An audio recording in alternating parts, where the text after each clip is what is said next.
Ohatrany amin'ny teny izay omenao anay tena hoe hitondranao anay ao anatin'ny sitraponao tena hoe hanamafisanao anay fa tia anay foana ianao dia havaozonao isan'andro isa-minitra isa-sekondy izany fitiavanao anay izany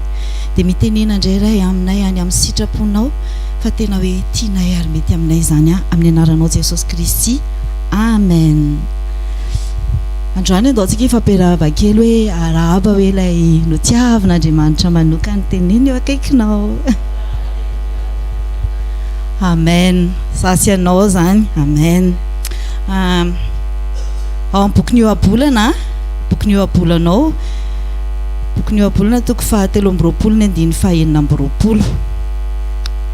Fantatritsika loatra sy ity tenin'Andriamanitra anankiray ity ary tena lantsika tsenjery be mihitsy. Ao amin'ny boky ny ohabolana, boky ny fahendrena. Dia hozy ny tenin'Andriamanitra hoe anaka atolory ihany fonao ary aoka ny masonao ho faly mijery ny lalako. Amen. Teto rehefa nomen'Andriamanitra ity teny ity dia hozy aho hoe izay ke zany androany sekoly fa mahana olana dia eto Andriamanitra androany ny olana no entiny amintsika dia io izy manana olana be Andriamanitra amintsika kay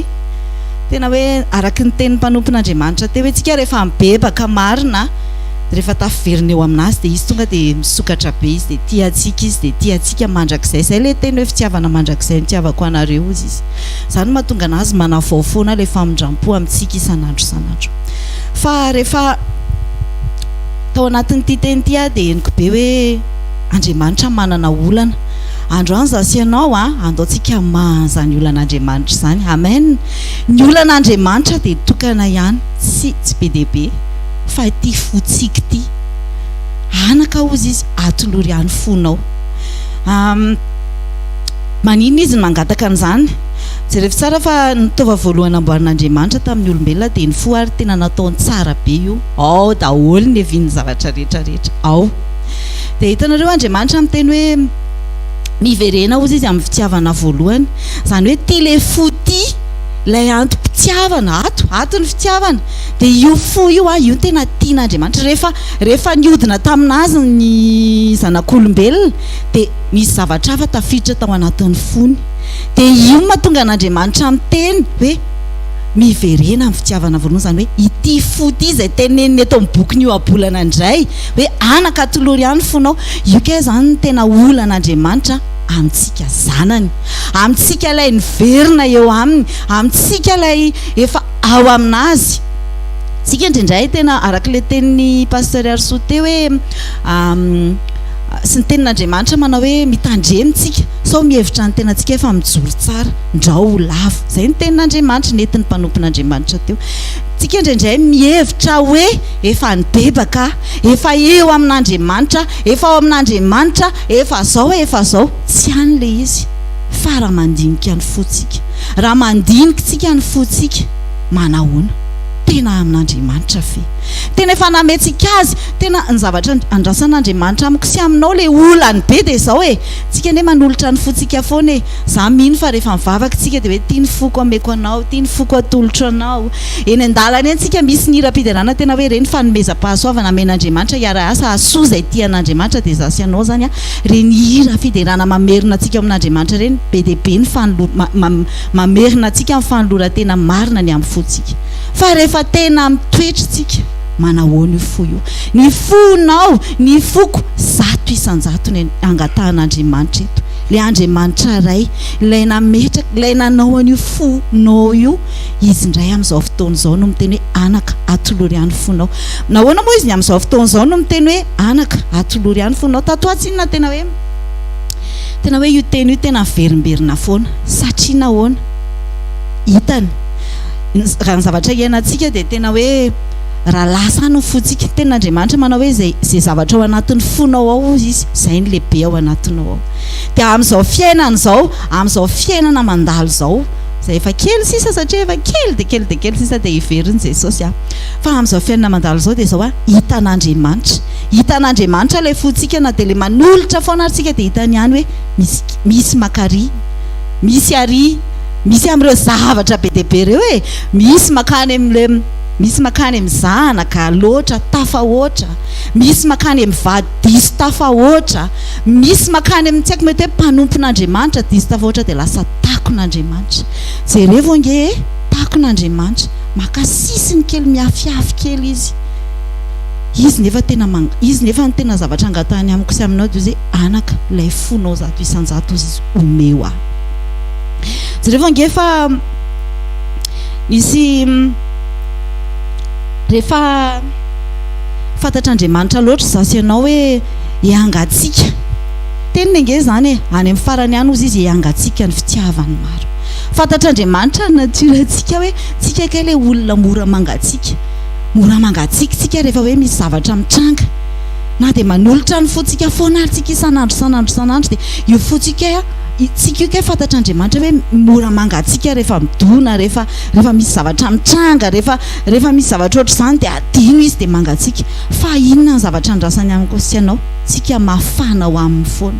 Rehefa tena miverina ao aminy, rehefa tena manolotra an'io fotsika ao amin'ny 100% tsika dia izao ilay fanahy masina, ilay fanahy masina izay nameny antsika efa mitoetra ao anatsika, io no mikolokolo an'io fotsika io, tonga mafana foantsika. Ninona zavatra mitranga dia tsy mampangatsika amin'ny fotsika izany. Zareo nge fa rehefa misy olona marary fo dia zao ny fampaherezana anazy hoe tsisy afa-tsy Jesosy, tsisy mahay manasitrana fo zany olombelona na dokotera mahay be takiny ahoana ary,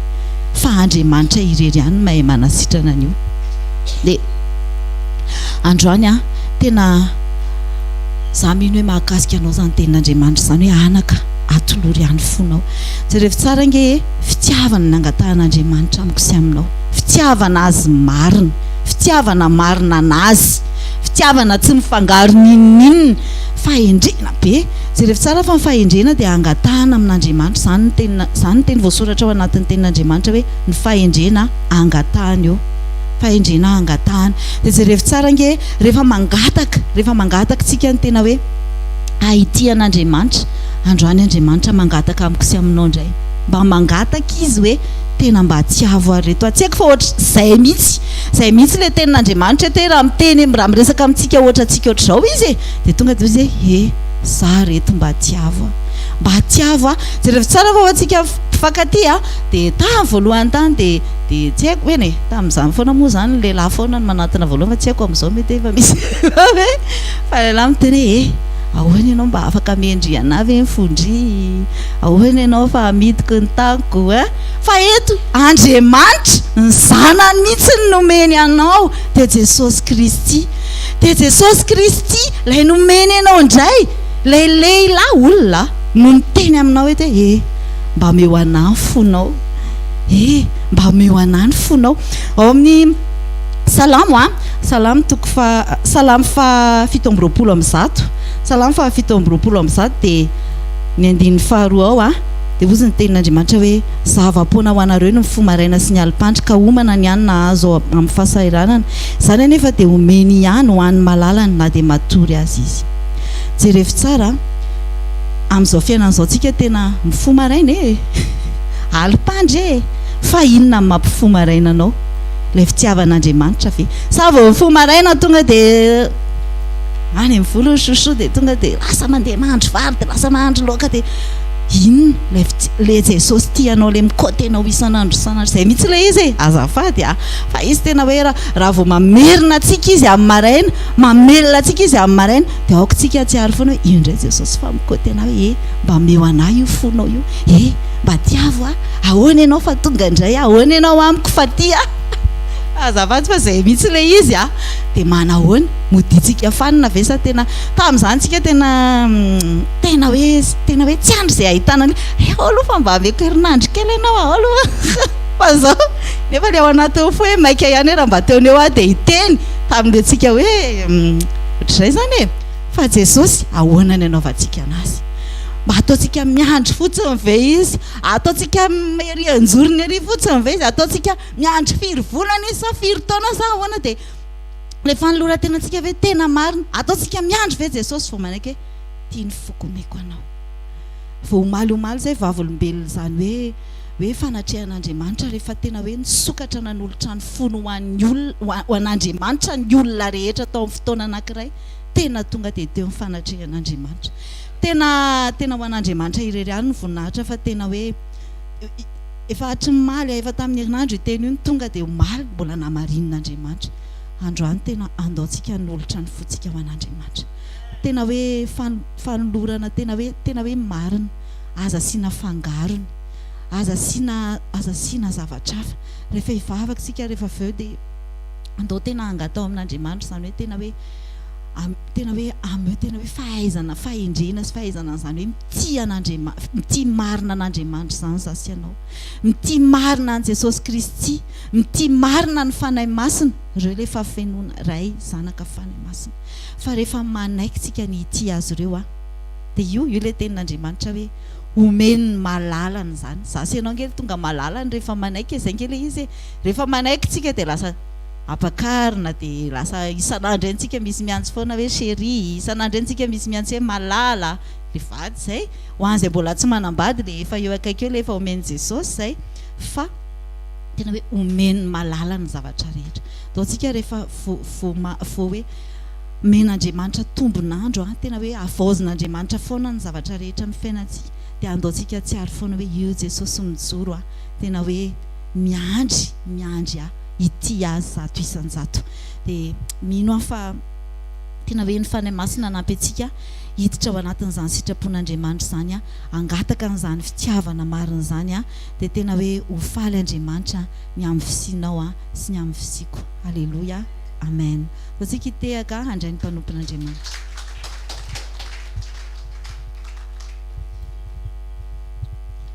Alleluia. Iaraka isangantsika hivavaka tompoko ny voninahitra an'Andriamanitra. Raha amin'ny anaran'i Jesosy mankasitraka indray zay ny amin'ny fahasoavanao, satria ny amin'ny fahamarinanao, satria izany no tanteraka eto indray androany. Tsy misy mahay manantona anao raha tsy tao amin'ny fitiavanao dia tonga eto izay hoentinao amin'ny lalana marina izahay, hoentinao amin'ny fahatsarana izahay dia tena voninahitra anao izahay ao anatin'izany. Toa anatin'ny fotoana rehetra dia mankasitraka izahay satria mamelona anay amin'ny teny ianao.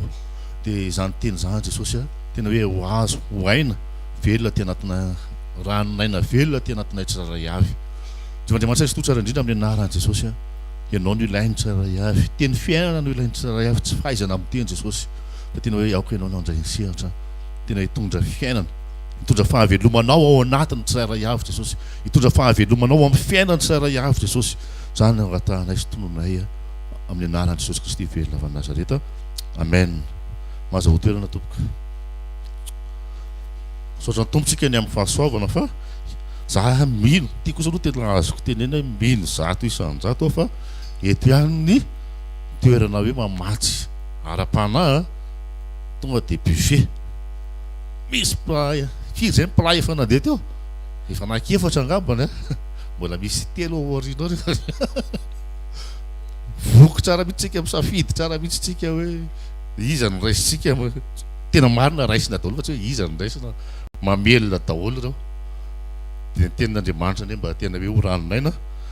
tena hoe adio rano fisotro madio no voaray dia tena hoe tsy ho voaloto sanatria fa hitondra fahavelomana ho antsika tsiraray avy.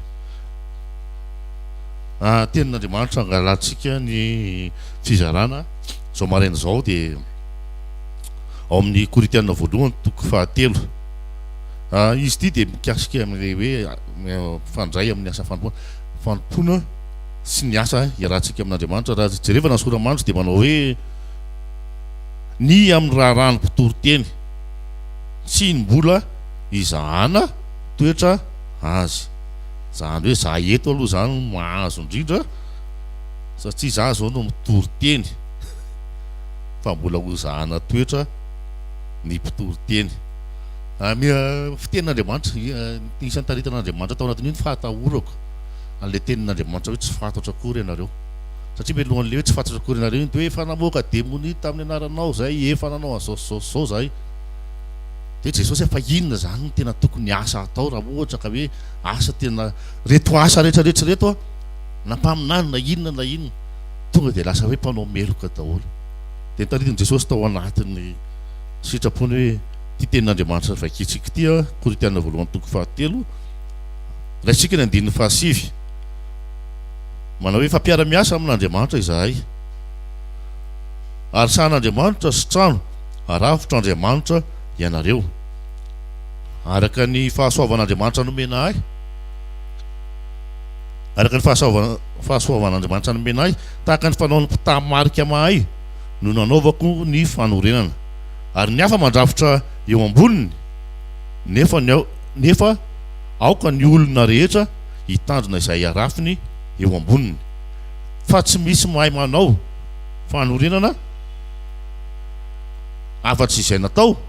dia Jesosy Kristy. Tsy misy mahay fanorenana ozy izy, tsisy mahay manao fanorenana afa-tsy izay natao. Jesosy Kristy ihany ny tena mahay manao fanorenana. Resaka ohatra hoe fanorenana trano resahana eto, dia zany hoe fanorenana zany raha raisina amin'ny teny ihany dia hoe fototra. Ny tena fototra zany dia Jesosy Kristy, ny fototry ny raha raisiko amin'le teny le hoe nampitahoatra anaty dia ny fototry ny asa rehetra dia tokony Jesosy. Raha tonga dia faranantsika ny toriteny dia Jesosy ihany tokony ny fototry ny asa rehetrarehetra. Fa maninona ny tenin'Andriamanitra ato no miteny ozy izy hoe ary ny hafa mandrafitra eo amboniny, nefa aoka ny olona rehetra hitandrina izay arafiny eo ambonin'ilay fanorenana. Satria maninona mila mitandrina?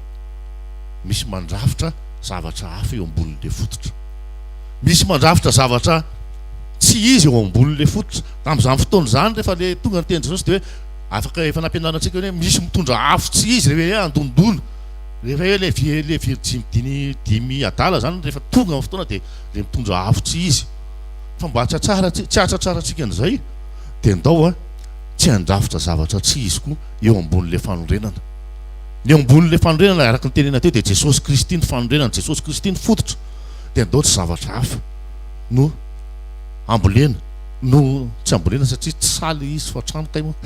no arafitra eo ambonin'ilay fanorenana, fa zay meny Jesosy ihany. Inona no mety no soroa antsika, inona no mety fanorenana hafa araka ny ampitandrema Paoly eto? Inona no mety fanorenana hafa mahatonga an'ilay hoe fanorenana tsy izy? Ampitandrema Paoly hoe aoka ny olona rehetra hitandrina izay arafitra eo amboniny. Raha tonga dia raisina mahitsy koa, satria mpitory-teny moa ny resahana eto, resahana voalohany dia misy mpitory-teny mandrafitra laza sy voninahitra. Tonga dia ataoko mahitsy be mandrafitra laza sy voninahitra eo ambonin'le fanorenana. Dia normal be rehefa tonga any ariana any, rehefa tonga Jesosy, rehefa iverony Jesosy dia normal be raha tratrany hoe mpanao meloka, satria tombony ho an'ny tenany narafiny teo ambony, teo amin'ilay fototra, teo amin'ilay fanorenana. Noho ny toerana izay misy ny laza dia ohatr'izany, zany ny fototra teo eo amin'ilay, zany no ahorona eo ambonin'ilay fototra. Mamitaka be izy io indraindray tena isan'ny zavatra zay nga mahatonga dia hitondrako anazy, isan'ny zavatra naharesy lahatra na voalohany niaraka tamin'izao asa fanompony zao dia zay moa mpanao an'le fitoriana amoron-dalana reny, le mandefa micro dia sono kely dia mitory eo. Dia tany Mazangata amin'izay fotoana izay dia tena isan'ny nandresy lahatra voalohany niaraka tamin'ny mpanompon'Andriamanitra tato, tena fitoriana tena amoron-dalana le hoe eo ny tsena dia teo am-bôry moa tamin'izay. Dia nangatahany papa, manasana pasteur mba hitondra tenin'Andriamanitra eto. Dia za moa tsy resy lahatra fa ialodosy pasteur Daniel hoe tsy manino zany izy fa atao mpanompon'Andriamanitra lehibe io zalahy, fa gaga be fa nanaiky papa. Tena hoe wow za fanetretena, ka izy marina amin'ilay tenin'Andriamanitra hoe tena hoe tsy laza. Satria raha mitoeran'ny papa natsoinao hoe dao itoteresy anany mihetsy, misy an'ilay mitangorongorona kely dia hiteny eo. Raha zahatra tamin'izany fotoana ohatra tena ohatra tsy anako eo ve za ve ohatra izao, zay le manorina laza sy fototra. Misy mpanompon'Andriamanitra, tsy afeno mpanompon'Andriamanitra tato an-trano tamin'izany mba niangaviana zany no teny anazy tsy inety izy. Dia za moa tena mbola tamin'izany tena hoe mba olona ohatra izao tonga dia nanakihana le mpanompon'Andriamanitra hoe sy anina fotsiny koa mba anina dia loatra tenenina tsy tohizana. dia tena fa gaga no ny avy eo hoe ay papa indray no nanaika rehefa avy eo rehefa negaviana le olona tsy nety dia papa no nanaika izy hoe ahoana azy zany dia tena hoe azoko tenena hoe nanetsy ny voninahitra amin'ny mahampanompon'Andriamanitra azy tena hoe mijoro tamin'le tena le tao anatin'le fototra norenana dia le tena hoe fanetretena zany no tokony mamboly antsika eo ambonin'le fototra tsiny fanetretena fitiavana dia tena nataon'ny papa ampitiavana be le izy niraisy no micro dia lasa izy niakatra teo io tsisy estrady tsisy ninona fa dia nirosy eo aloha amin'ny rehetrarehetra fotsiny zay zany lahatra ao arina dia izy eo aloha nalefa ny fitoriana nalefa ny fizarana ary avy eo izy tena faly tao anatin'le izy dia zay tena fanetretena zany fototra rehefa mitsangana ny fototra dia asio fanetretena eo amboniny tsy mahay zany rehefa mandalo ny hafa ozy izy ny tenin'Andriamanitra hoe na olo maro ary tsy mahavony ny hafon'ny fitiavana le fitiavan'Andriamanitra tao anatiny tsy maty mihitsy tsy maty ny zavatra hafa mihitsy inona koa ny zavatra mitsangana eo ambonin'ny fototra akoatsy ny laza sy ny voninahitra ho an'ny mpitory-tena ny zavatra mitsangana eo ambony fototra ho atsika indray dia ahoana ny tenenana zany manantenan'i Jesosy amin'ny zavatra hafa fotsiny manantenan'i Jesosy amin'ny zavatra ety amin'izao tontolo ohatra hoe fitahiana fanambinana sy zavatra ohatra zany dia rehefa vao mandalo ny fisedrana hoe tsisy zay dia rehefa vao mandalo ny hafa dia rava satria sedraina rehefa toy izy atsika moa tenin'Andriamanitra amin'ny Korintianina io dia hoe sedraina amin'ny afo ny asa sedraina amin'ny afo dia zay maharitra ohatra ny volamena no mahazo tsatroboninahitra dia no nefa rehefa mandalo raha ohatra hoe fitahiana sy fanambinana fotsiny no anarahantsika no hoe tena hoe iarahantsika amin'Andriamanitra no naovana ny asan'Andriamanitra dia rehefa tena hoe sedrain'ny afo zay dia miletika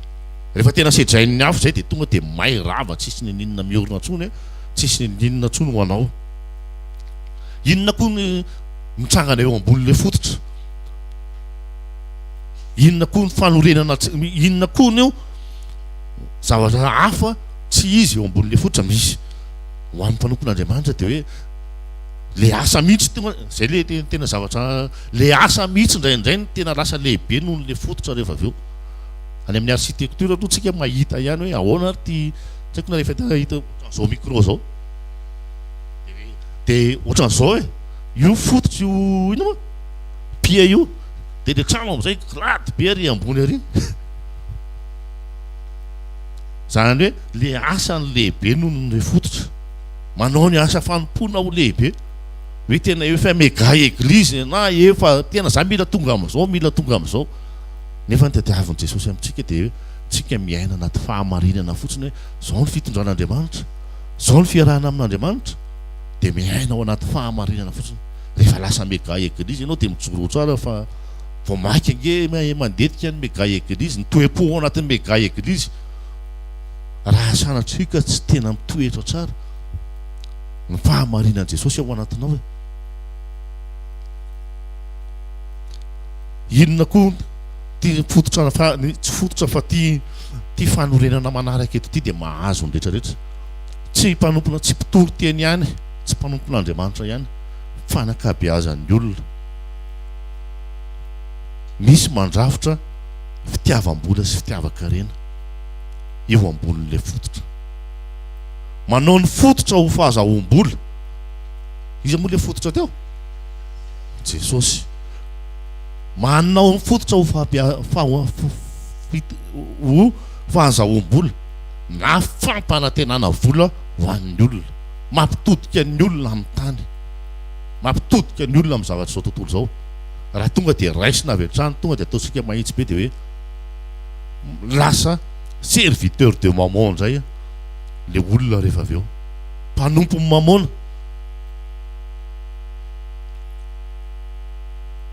izy ty araka ny tena teo tsy hoe mpitory eny ny fanomezam-pahasoavana rehetrarehetra dia tena hoe hoentina mizara ny ten'Andriamanitra dia zay le hoe mpitory teny tsika rehetrarehetra zao mety hoe mpitory teny daholo satria mijoro eny ivelany eny fa misy tonga dia ataoko mahitsy be misy manana fanomezam-pahasoavana tena eto amintsika no teny foana n'izany hoe nahazo mahaimaim-pona ianao nahazo fahasoavana mahaimaim-pona ianao dia ndao izara mahaimaim-pona fa amintsika manana fanomezam-pahasoavana za miara-miasa amin'ny mpanompon'Andriamanitra manana fanomezam-pahasoavana manana talenta tsy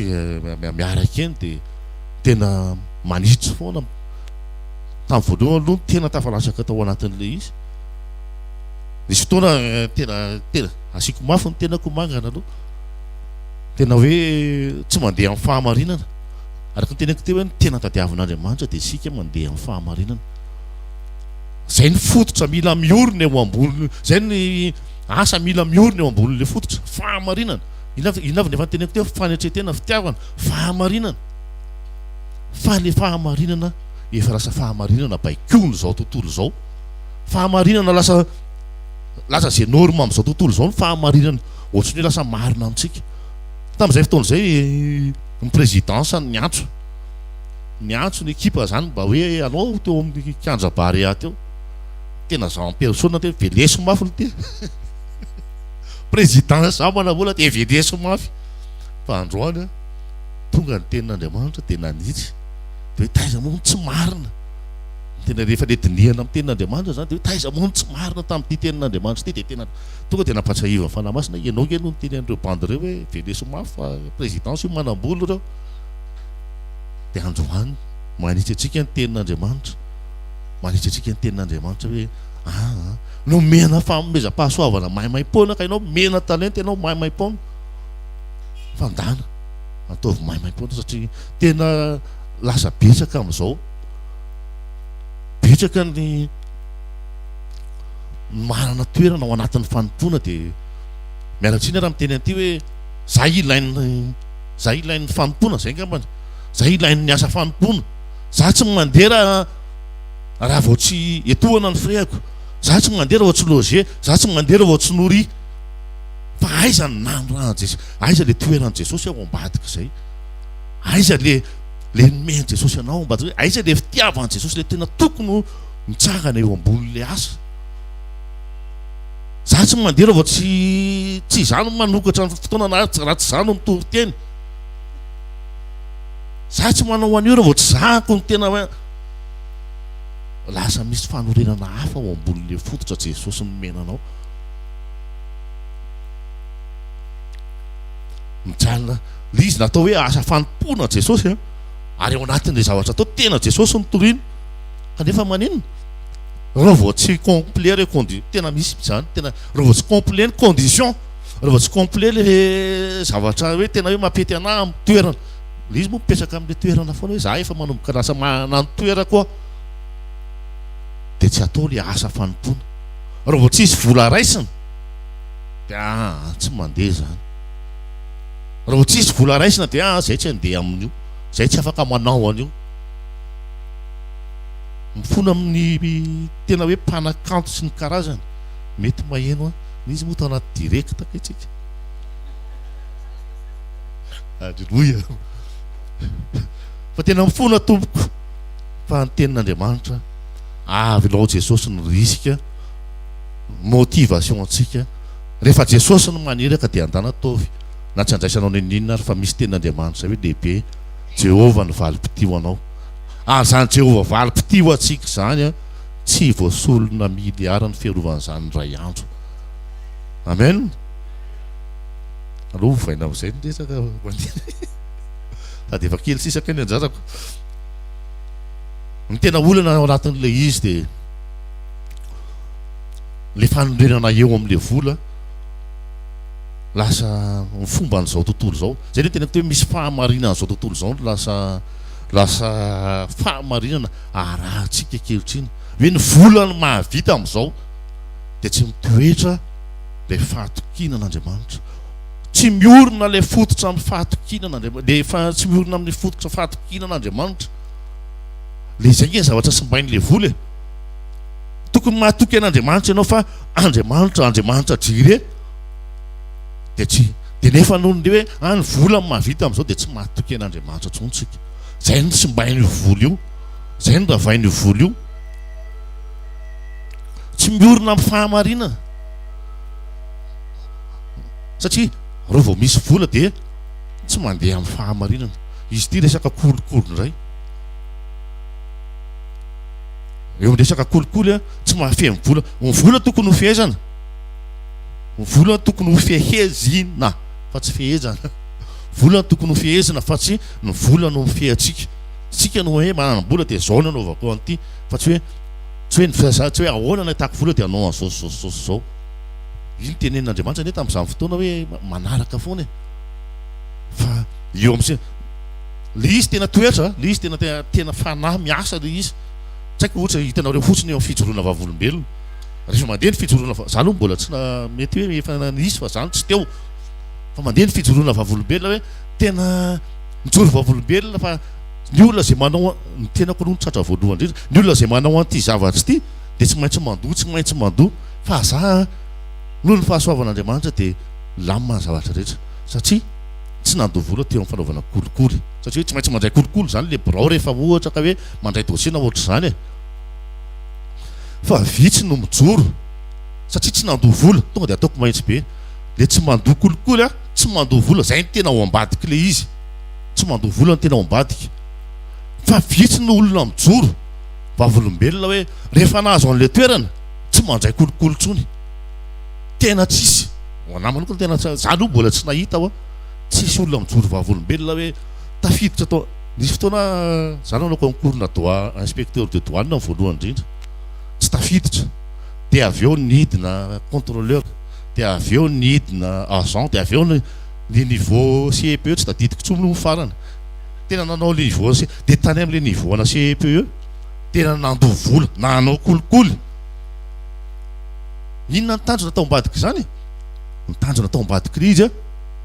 rehefa tonga za moa zavatra hita tamin'izany mbola era 18 305 mbola tomobile baoe vao miasa roa volana ity dia mahazo 305 zay zany motivation hoe anao douane dia tena nandoa vola hoe aloavo ranga fa tapena Jesosy hoe tsy mety aminao io very tany fotsiny vola tsy mety aminao io dia tena sakana Jesosy hoe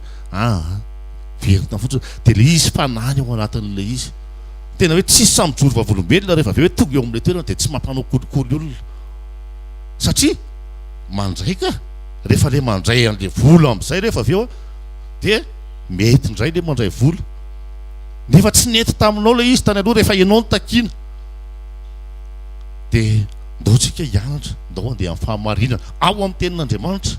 tsy fahamarinana ety amin'izao tontolo izao raha fahamarinana ety amin'izao tontolo izao dia adinao tsika fa fahamarinana ao amin'Andriamanitra dia hoe tsika natao fahamarinana ny fona mpanera indray eto misy ranabaviko eto izao fa tsy haiko mety tonga ny tenin'Andriamanitra teo anaty fandrinena n'ity tenin'Andriamanitra ity dia eo amin'ny resaka hoan'ny eo amin'ny tontolon'ny asanay eo amin'ny resaka vato dia tena simba tanteraka feno corruption tena corrompu tanteraka le tontolo ny mpanao vato anankiray raha any ambanivohitra any manana vato izy ohatra dia mahita vato izy ohatra dia miantso anao izy misy anina ty dia mety aminao ve dia mety amiko eo mba andefa voalohany aloha kay biby fotsiny izy dia atsonao amin'izay izy dia fa maninona tsy maintsy za tsy manana crédit dia ahoana misy an'izao aty fa mba andefasy vola dia rehefa avy eo indray dia andefasy vola indray ampiakarana an'le entana zany hoe tsy te hamoaka vola mihitsy izy na dia crédit ary ao anatin'le tontolo na misy olona mahafantatra zay mahatonga teo anatin'le hoe mpanera sy ny karazany teo satria zay mihitsy le ana hoe misy olona manana an'izao any fa ahoana dia rehefa tsy azahoany le prix anao dia adabony iny nefa ny tenin'Andriamanitra mampianatra antsika hoe ho fitahiana ho an'ny hafa ianao zay ny fahamarinan'ny tenin'Andriamanitra mety hitondra fahasoavana ho an'le olona zay mivarotra na mividy ny fahazahoany an'iny entana iny dia nefa bloqué eo aminao le fahasoavana tokony ampitany amin'le olona andao tsika hieritreritra andao hiaina amin'ny fahamarinan'ny tenin'Andriamanitra hoe ho fitahiana ho an'ny hafa ianao no nahita an'le izy za moa matetika ohatr'izay foana misy dia bediny vato koa rehefa hoe matokony mahazo kely ao ambadika zany aloha rehefa mahasony olona dia ohatr'izay tonga dia alefako meko direct ny telefona atsoa ty olona ty fa mety mahasoanao zany zay zavatra zay dia ndao hianatra ndao hiaina amin'ny fahamarinana ny tenin'Andriamanitra hoe ahoana izy teo fitahina ho an'ny hafa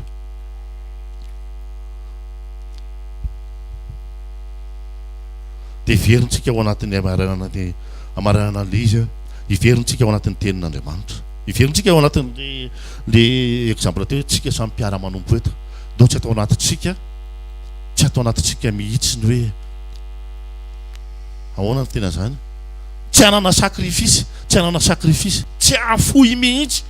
ao anatin'ny asa fanompona fa ny andray foana ny andray foana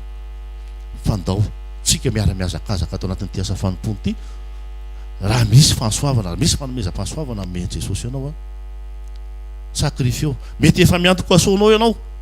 fa misy olona eo anaky folo na 10 tsy manana frais kanefa ianao mety afaka manao an'izay etoy ny freany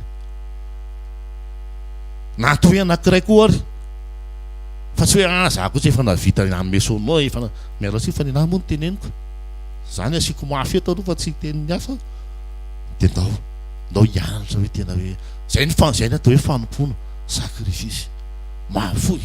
misaka raha ho an'Andriamanitra tsika amin'izao fotoana izao dia tena vienina mahatsiaro le Genesis toko fahaenina iny a hoe ny zanak'Andriamanitra dia hita ny zanak'Andriamanitra fa tsara tare zanakavavin'ny olona dia nakavady tamin'ireny izy satria Genesis toko fahaenina andininy voalohany sa faharoa tsy dia raha sy diso avy amin'ny zanak'Andriamanitra ihany no manova amin'ny fon'ny olona hitodika amin'ny zavatra hafa hitodika amin'ny zavatra fanomezana toa avy amin'Andriamanitra le fanomezana toa avy amin'ny Jesosy no lasa hitodian'ny fon'ny olona ankehitriny fa tsy tena le Jesosy le tena hoe hampiakatra anazy verintsika ao anatin'ny hoe fampakarana aza velahaka ny fotsika aza velahaka ny fotsika ny zavatra hafa ny zavatra omeny Jesosy aza velahaka ny fotsika ny fitahina omeny Jesosy aza velahaka ny fotsika ny zavatra satria izay ny ao anatin'ny Genesis toko fahaenina io ao anatin'io no miresaka ny safodraninao rehefa ohatra ka tena niala tamin'ny olona niaraka rehefa tena niala tamin'Andriamanitra ny fon'ny olona dia tsy maintsy narihana amin'izay ao anatin'izao fotoana izao rehefa miorina ny fototra Jesosy Kristy dia zao ny ao anatin'ny fotsika tsirairay avy ny ao anatin'ny fotsika tsirairay avy dia ndao araky ny tenin'Andriamanitra ny zarena teo me ho an'ny fonao izy dia ny ao anatin'ny fotsika aza vela le zavatra avy amin'ny Jesosy fa tena hoe Jesosy rery ihany Jesosy Kristy avy any Nazareta ny tena mety indrindra ho atsika tsirairay avy vavaka tsika raha amin'ny anarany Jesosy mankasitraka ny amin'ny fahasoavanao ianao no aina velona ianao no rano velona mitondra fahavelomana ho anatin'ny tsirairay avy dia zany teninao zany tompo tena hoe ho taridarana ho anay ho taritinao fanahy masina amin'ny fiarahana aminao indray mandritra ny tontolo andro izay mbola avelanao velomanay amin'ny anaran'i Jesosy Kristy avy any Nazareta teako tsika andray mpanompon'Andriamanitra.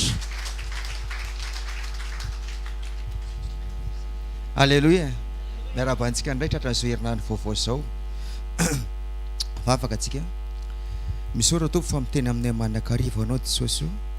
Andriamanitra izay tsy tompon'ny olana sy tompo amin'ny fikotranana anao fa ianao ny vahaolana sy ny fiadanana androany izay tompo dia mbola mitominao eto Jesosy hianatra sokafanao ny masom-pananay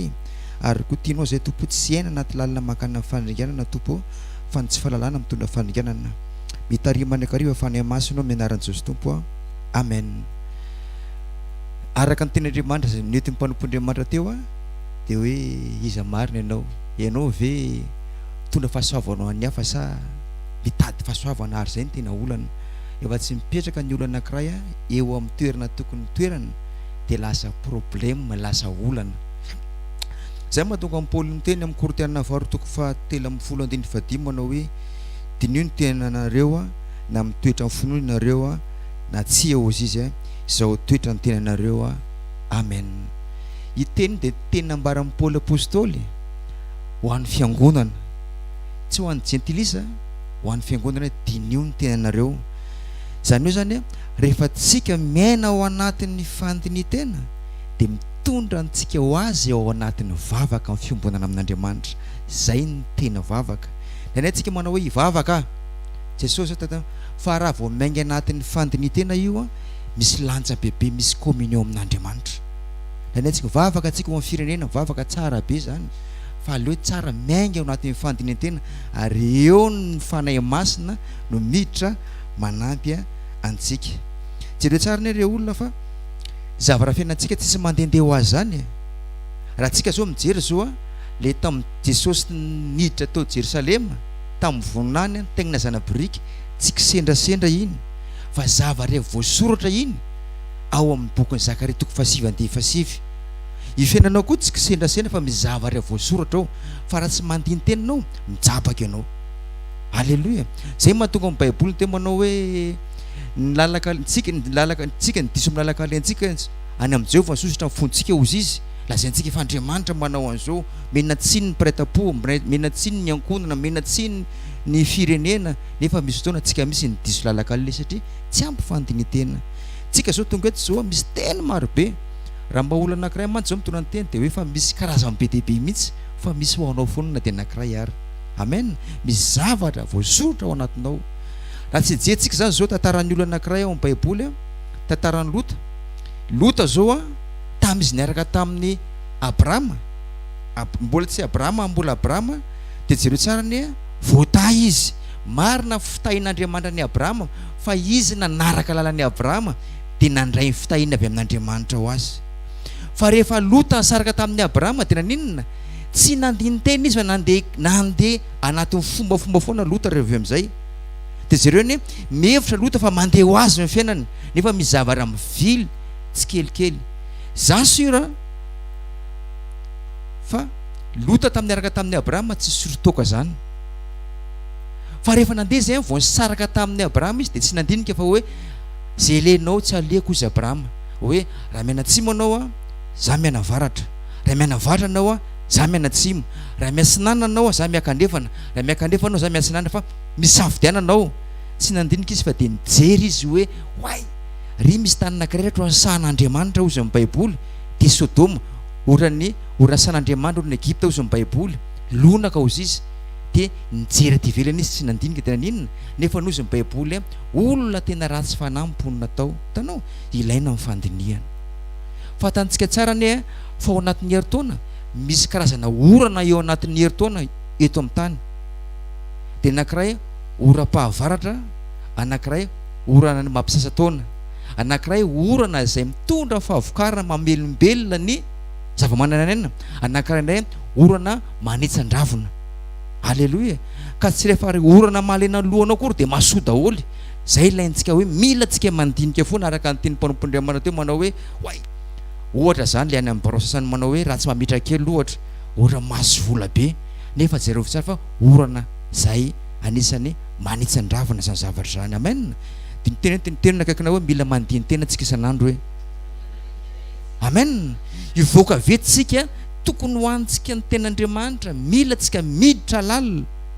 fa tsy mandeha zoli foana miaraka fiainantsika fatantsika tsara ny fa rehefa ataontsika hoe tamin'ny andron'ny Lota io le nakany Sodoma de nisy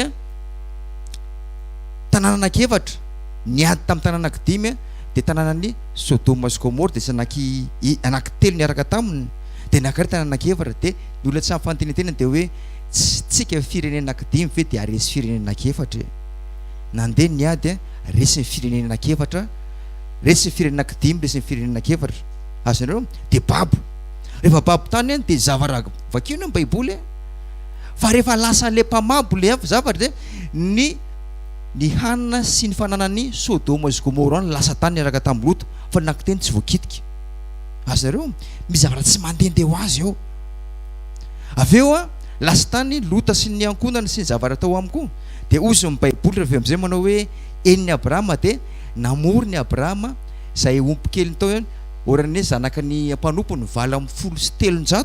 7 niaraka tamin'ny Abrahama zany nanafika indray firenena nakefatra indray de resy indray ireo tanao tsy ao ambadika le calcul le izy fa ao ambadika ny lahatra rehefa mahafantatra ny tokony nataonao de mombanao Andriamanitra amen zay mahatonga antsika hoe tsy mandeha de teo tsy mba nisaina mihitsy ny tany mpanjaka Sodoma de hoe aiza ny fanananay de hoentinao ny ambony zay ndrasintsika fa mbola maromaro nambara tao de ozy moa tamin'izay Abraham manao hoe tsaka ny anao mihitsy asa hoe verina hoe anao nampanankarenanao izy izy fa zay akoatran'izay zavatra zay nohan'ny mpanompoko izy izy fa hoentiny ianao de jereony nefa tao raha nandinika ny tany Sodoma sy Gomora hoe tsy kisendrasendra inona babo azy iny azonareo fa miverina tao mbola nanao ny fanaony izy de fatantsika ny hafarany aho fa nisy afo nalatsaka Andriamanitra ny afo vainandanitra nandevona Sodoma sy Gomora tanao misy fotoana misy zavatra ampandalovandriamanitra fa mila tsika mandinika amen fa tsy hoe ahoany voako amin'ity katy mitady andrakoto mitady andrabe mitady zaozo zao fa zero misy fotoana misy zavatra anankiray ibepen'Andriamanitra ny olo anankiray mila tsika mandiny tena amen da ny ataontsika hoe te azo an'ity de ahoana fomba azahoako an'ity misy fotoana zay zao misy zavatra anankiray zay tamin'ny sabotsy misy zavatra zay nitadiavin'ny vadiko de miandro izy le olona anankiray ela be le izy de nitady zay tena 7 kilometra vitanay mivaty fa tsy nahita de aveo natsiny le hoe ok le izy tanao raha nandinika ny vavaka eo de tsy very 7 kilometra zany nandehandeha azonao satria zahay le mandeha anatin'ny tsy am'fandinihana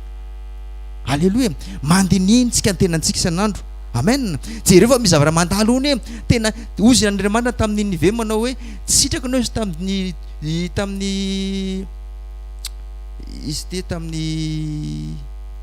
Ninive Jona ny afaty ny mponao Ninive fa ialana amin'ny ratsy ao na misy biby fiompy matavy be deabe misy olona be deabe hoe fa vao ny zavatra ndalo teo amin'ny Ninive tena ninona nandiny tena zareo ny bebaka ny fahadianina hatramin'ny biby fiompy asa hatramin'ny biby ozy ny baiboly nanenon'Andriamanitra satria nandinika ireo fa ny Sodoma indray ny anasanay de hoe ofo ahoana navanty problema ty fotsiny fa be deabe ny zanak'Andriamanitra manao an'izany zany mahatonga an'Andriamanitra ny teny tamin'ny Paoly apôstôly manao de nino tenanareo izy izy amen de jereo ne rehefa ataontsika hoe alona andringana ny Sodoma ne sy Gomora ne Andriamanitra de mba noetiny Lota fa jereo ne voaka ihany Lota fa tonga de afoeziko ny teny fa manteny fotoana mbola misy loko hiakatra aveo amin'izay de jereo ne fa tahorina an'izay inona zavanisy vady Lota io tsy azo atao Sodoma fa te amin'izy mbola niaraka tamin'ny Abrahama nanambadinany vadin'io fa rehefa tonga tao de nahazo fomba Sodoma de naninona tsy nafoy tao de ozy nampianarana antsika manao hoe tafiditra anatin'ny olona tokony voavonjy izy fa tsy voavonjy satria nierika ozy Andriamanitra aza Amerika de mivadika vainga tsira lasa sanambady i Lota io za mi niaraka tamin'ny Abrahama tsy sotrotoka zany fa tao Sodoma nasa ny sotrotoka azonareo ary zanaka an'io zay mahatonga antsika hoe tandremo zanaka antsika zanaka ny Lota io koa fatantsika tsara koa fa jerena aiza misy olona manao an'izany le olona mba ho antsika zaray aman-dreny hoe manana problema de hoe avoako ny zanako vavy mbola virgine ataovy zao naovanareo anazy iza tena somary nijery tsy haiko za tsy mahavita zany aloha mitady zavatra fa zanaka anao de hoe virgine de hoe oviry avran'olona ao tokotany ao fa zany tsy ampifandinitena de miteniteny foana de fantatrao vokatry zavatra zay rehefa tonga tany zoara zareo de naninona lasa le zanaka ny ray hoe aleo mpisolotsika toka dada tsika aiza moa tovavy ty sanambady fa le fenina tao Sodoma tao efa zay hita sanandro de rone zay marina azonareo de moa de marina manao hoe tsy sanambady antsika fa ndry zany midira voalohany amamomontsika dadany zany tena ratsy zany satria tsy ampy fandinitena be de be tsika am'te manao tena ratsy vady zanaka Lota ratsy Lota fa tena marina nosoratany reny andinintsika fa ohatrany reny tsika ve mino fa rempivarotana reny ve ratsy hatramin'ny voalohany za mino fa tsy ratsy hatramin'ny voalohany misy zavatra tsara atao anatiny tao rehefa tsy ampy fandinitena de taforoboka tany tsika ve mino fa ny mpamosavy rehetra ve de hoe teraka izy de hoe za rehefa lehibe amosavy za mino fa tsy zay 100% fa ao manao hoe mba te hanambady hono izy de mandeha makary ony de tratrany lasa vocal ohatra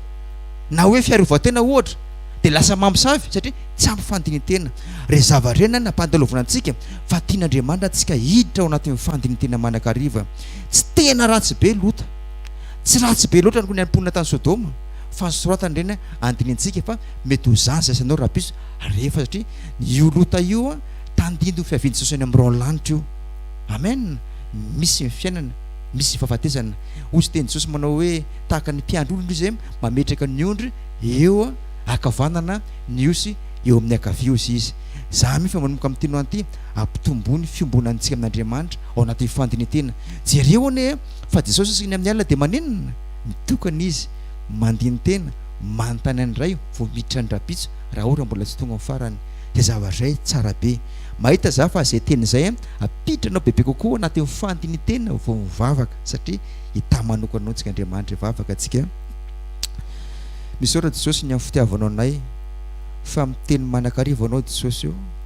nambara ny soratana ny zavatra reny ao amin'ny baiboly zavatra tsara mba ho tafinay arahanay ary ny zavatra anankiray zay tandindona ho teneninao hoe rehefa tsy sampy fandiny tena zay dia mety tafalatsaka amin'izany sofa miteny anao san'andro. Ampis efa ny masonao mba tsy misy mba hoenao le papatsiahany teny Jesosy manakariva mba ho velona ao anatinay zany teny rehetra zay nambaranao aminay san'andro Tompo. Misaotra fifidianao anay tonga tao amin'ny fanandrin'Andriamanitra, misaotra fanafananay Tompo ho anao fankasitrahana mandrakizay amin'ny anaran'i Jesosy Tompo. Amen. Tia tanana antsika ho an'i Jesosy andraisantsika ny mpanompon'Andriamanitra manaraka tovy mafy ny tehaka ao ho voninahitran'Andriamanitra rery ihany. Tovy mafy ny tehakantsika ho an'i Jesosy ary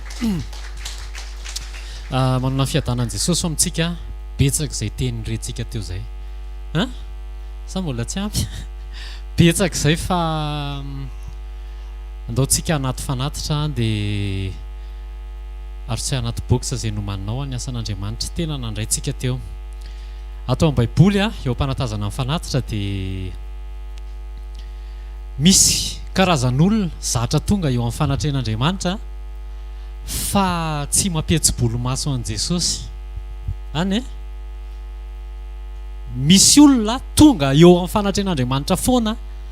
fa tsy misitraka na inona amin'ny Jesosy dia taitra be nahita an'ilay izy hoe so dia zaza any, so dia zatra mitory, so dia zatra tonga eto falifaly mahita an'i Jesosy ary miposesika makeo amin'i Jesosy fa tsisy ninninona avy any amin'i Jesosy miampita any amin'ilay olona. Hitako izany tao amin'ny Jaona 5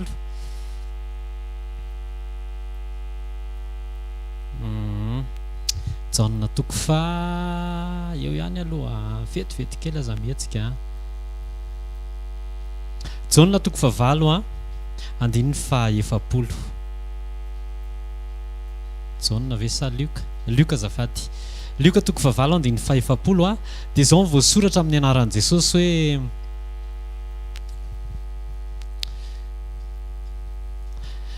amin'ny anaran'i Jesosy manomboka amin'ny andininy fa 70 dia izao hoe ary nony tafaveriny Jesosy dia nandray azy tsara ny vahoaka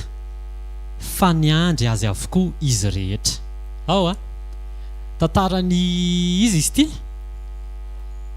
tantaran'le vehivavy nitsitra nandritra ny 12 taona rehefa niditra Jesosy niditra ny tanàna dia miposesika ny olona efa niomana andray an'i Jesosy dia avy eo koa tonga Lazarosy niankohokohoka fa tsy niankohokohoka niankohoka teo amin'i Jesosy niangavy an'i Jesosy hoe mba mandalova ny trano fa misy an'izao fa ny zavatra hitako tao anatin'io tantara io rehefa vakitsika midina any ambany tovavy anankiray izay niomana ny ala tany an-tranony na reny amin'i Jesosy izay no nisitraka zavatra avy any amin'i Jesosy. Dia tao anatin'izay dia lesona ngezabe no nitsoahako ary inoko fa manampy antsika tsirairay avy hoe so dia zatritsika tonga eto amin'ny fanatren'Andriamanitra falitsika hoe eto aldray teny sy ny sisa fa tsisy zavatra avy any amin'i Jesosy miampita ny anatsika. Tsy voasoratra mihitsy nanomboka teo amin'ny Jaona 5 io hoe nisy zavatra niala vao amin'i Jesosy nakany amin'ny olon-kafa fa tovavy anankiray izay efa tena hoe désespéré total na reny amin'i Jesosy dia niomana andray zavatra avy any amin'i Jesosy no nisitraka zavatra avy any amin'i Jesosy. Sekoly famana olana androany andaontsika andiny tena foana so dia zatra hoe tonga eto amin'ny fanatren'Andriamanitra miteny Jesosy dia alleloia tsara be miteny Jesosy. Fa hitako teo amin'ny tantaran'ny Lazarosy Maria sy Marta ihany koa fa ny olona zay zatra mandray teny avy any amin'i Jesosy kanefa tsy misokatra tsara ny sofiny ara-panahy dia mitovy amin'ireo olona atao amin'ny Luka 5 reo faly fotsiny fa eo Jesosy fa efa tsy manana discernement intsony hoe inona zany tenen'i Jesosy zany. Jesosy miteny hoe tsy fahafatesana ny anton'izao fa fanehoana voninahitr'Andriamanitra dia ry zareo mbola misisika ihany ho eo amin'i Jesosy hoe raha teto ianao dia tsy maty ny anadahako, izany hoe faly eo amin'ny présence fa tsy mino intsony ny zavatra lazain'i Jesosy. Olona zatra vola volain'ny fiainana fa tsy misokatra ara-panambarana sy ara-pahalalana eo amin'ny fiarahana amin'i Jesosy dia olana goavana be nefa izany. Sekoly famana olana androany sao dia zatritsika mandray teny hoe tena ty taony ty tonjobily fa ianao ve mino fa tena tonjobily ty teny be da be zao nyraisina teo tao ny kolikoly tao hoe Jesosy mikôty, Jesosy be da be ohatran'izany fa sao dia zatra fotsiny hoe mieno an'izany dia faly hoe tonga eto amin'ny fanatren'Andriamanitra tahaka an'le vahoaka ny bosesika tonga teo amin'i Jesosy tena hoe mibosesika faly mandray an'i Jesosy fa tsy mahavoaray ninninona, tsy mahakasika ny fon'i Jesosy akory dia tena olana nefa n'izany. Alleloia. Misaotra an'i Jesosy fa mbola tsy maneno ny trompetra. Sao dia Marta sy Maria tsika tena zatra hoe io Jesosy dia faly fa zatra mandray teny, le teny eto miverimberina foana fa za mino fa matoa le teny mbola miverina, mbola misy zavatra tokony ahitsina amiko na amintsika tsirairay avy izay meno eto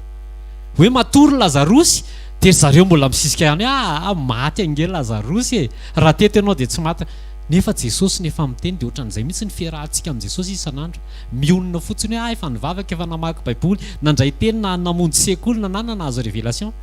fa le mot anankiray tenenin' Jesosy amiko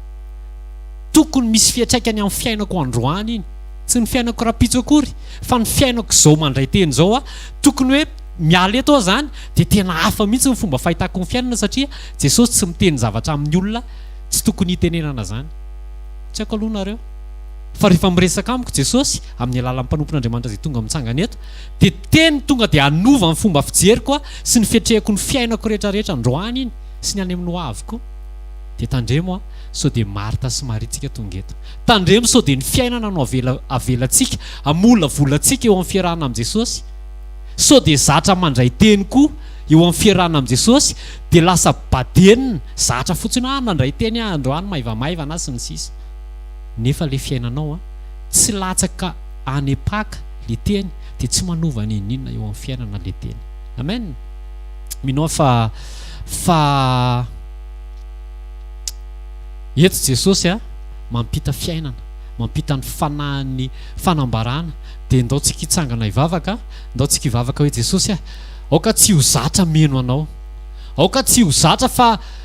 le vahoaka mibosesika mieno an Jesosy, mibosesika hifanisika hisisika eo amin'i Jesosy fa tsisy hery akory tao amin'i Jesosy niala ny findranakany amin'ny zareo. Tovavy efa hoe tena désespéré efa tsisy atao tsony ny tonga teo amin'i Jesosy livoren'Andriamanitra tany amin'ilay tovavy le zavatra tao ampon'ilay tovavy na Jesosy raha tsy nalala hoe iza ny nandray azy satria fo mangetaheta marina sy te hiombola marina amin'Andriamanitra. Asandrato ny tananao dia mivavahy ianao Jesosy aoka hiala ny fahazarana rehetrarehetra Jesosy manomboka amiko izay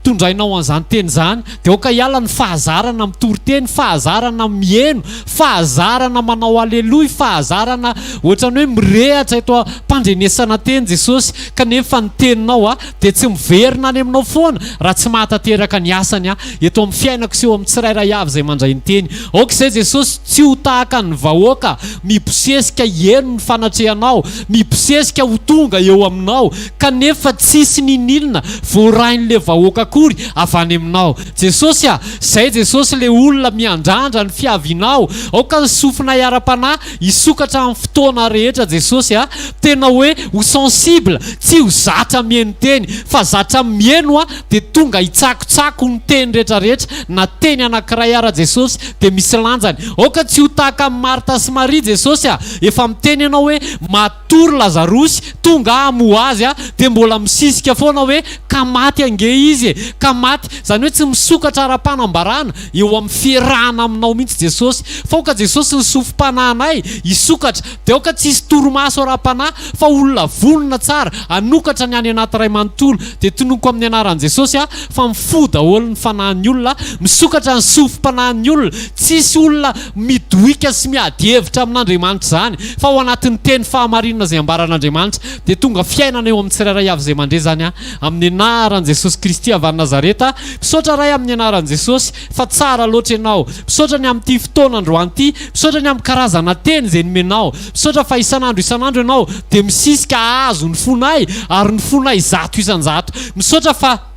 manana planina tsara ianao, manana planina tsara ianao, dia ianao lay fototra Jesosy ianao koa nefa nilaza fa za manana planina hevitra tsara heverako anareo, dia aoka izay tsy hivoaka hiala amin'ny planinao fa vao mivoaka amin'izany zay dia lasa manao fanorenana hafa eo ambony. Mifona ny amin'ny kolokolo izay efa natao rehetra, mifona Jesosy ny amin'ny fanerana dia hoe najanona rehefa tsy ahazahoana tombony, mifona ny amin'ny fitiavam-bola, mifona Jesosy ny amin'ny tsy fahaizana manampy ny hafa, mifona ny amin'ireo toetra tsy fanaitretena sy fiavina vonana rehetrarehetra Jesosy, fa tsy ao aminao zany fa fanorenana hafa ataonay ao anatina asa fanompona eo amin'ny fiainana andavanandro. Isan'andro Jesosy dia omenay alalana ianao eto amin'ny fiainanay mba tena ianao irery, ny fototra ianao irery, fa zay tsy avy aminao, zay tsy namboleny ray dia aoka hiala atao anatinay tsirairay avy zany. Ray amin'ny anaran'i Jesosy apetraka feno am-pelatananao, apetraka amin'i Jesosy ty herinandro vaovao ty. Ray amin'ny anaran'i Jesosy apetraka feno am-pelatananao ty herinandro vaovao ty Jesosy aoka zay avy aminao dia ho tonga eto amin'ny fiainanay, fa zay tsy avy aminao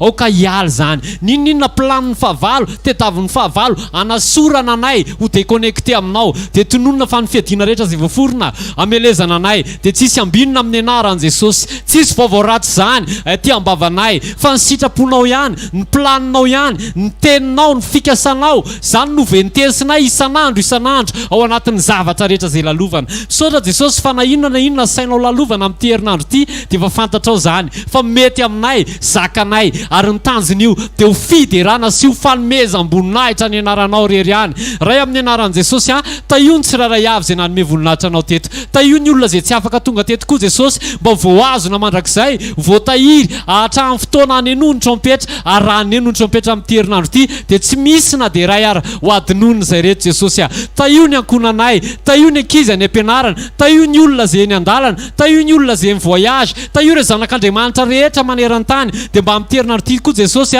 dia taio Madagasikara Jesosy ho lavitry ny loza, taio amin'ny fandriam-pahalemana Jesosy, dia taio zao tontolo zao Jesosy mba reo olona ao am-ponao ho voavony Jesosy, dia mba ho voavonjy daholo reo efa nanolotra ny fiainano anao Jesosy dia avereno mba hirehatra mandrakizay. Ray amin'ny anaran'i Jesosy misaotra fa efa nieno anay ianao ary efa namaly vavaka anay amin'ny anaran'i Jesosy. Hitahy anao anie Jehovah ka hiaro anao, aminapiratra ny tavany aminao anie Jehovah ka amindra fo aminao, ananatra ny tavany aminao anie Jehovah ka anome anao fiadanana amin'ny anaran'Ray sy ny Zanaka ary ny fanamasina. Amen. Zareo ny fahasoavana fa fahasoavan'Andriamanitra ny natozao fa ny fahasoavan'Andriamanitra matozao atsika rehetra. Tain'i Jesosy daholo ara-pitso amin'ny fitony fotoana atsika eto ihany.